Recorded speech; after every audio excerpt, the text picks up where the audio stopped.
Okay. Hello po mga suking taga-subaybay, mag-harvest po tayo ng ampalaya. Ito yung aking tanim. Joke lang, hindi po akin to ha. Kala mo kanya. Tayo po ay mag-harvest ng ampalaya sa araw na ito. Ayan. Dami tanga to. Kasi, sige lang. Kabakuhan kasi. Yan. Ganun. Isa pa. Oo. Ay, ito malaki, ito malaki. Ito malaki, no? Ito yung tanim ko. Joke lang, hindi akin to. Nakiki-harvest lang po ako sa aking mga sister to.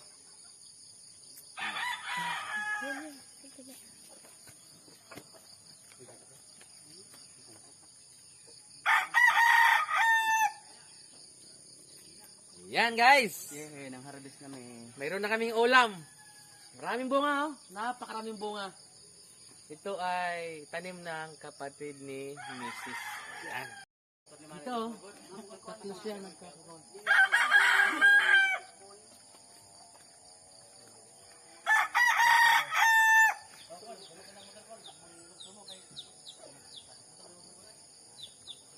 Yung malalaki oh. Malalaki nandun. Malalaki sa likod.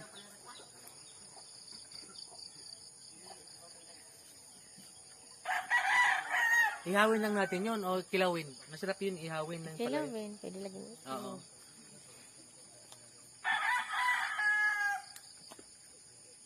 Napakaraming bunga.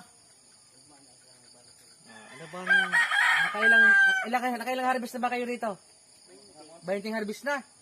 Wow. Magkano kilo ng ampalaya ngayon dito sa atin? 70 kilo. Bawat harvest, mga ilang kilo ma-harvest? O yan, guys ha. Ang kilo sa ampalaya sa probinsya, 70. Naka 20 times ng harvest. Tuwing harvest, hindi rin bababa sa 20 kilos. O. Saan ka pa? Kapag ikay masipag magtanim, tiyak, may kikitain, may kakainin. O. Ito.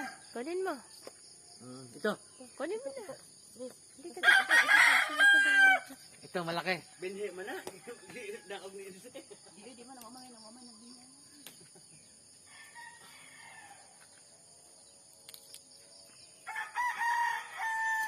Yes! Sarap! Kaya. Okay, hawakan mo muna. Ito? Pwede na ito? Yes! Napakaraming gulay sa probinsya, guys. May ulam na kami tanghali. Kapag masipag ka magtanim, sabi nila, may aanihin. Ayan!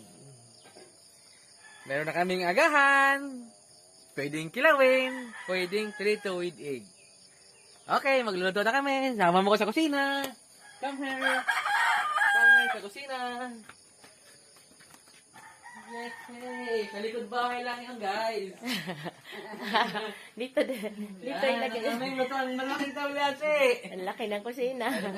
Ang lawak. Dito sa misa wala pa. Kaya, Ito, may saging. dami. Saging sako-sako.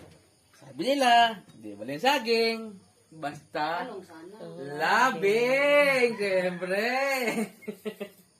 Thank you for watching. I love you.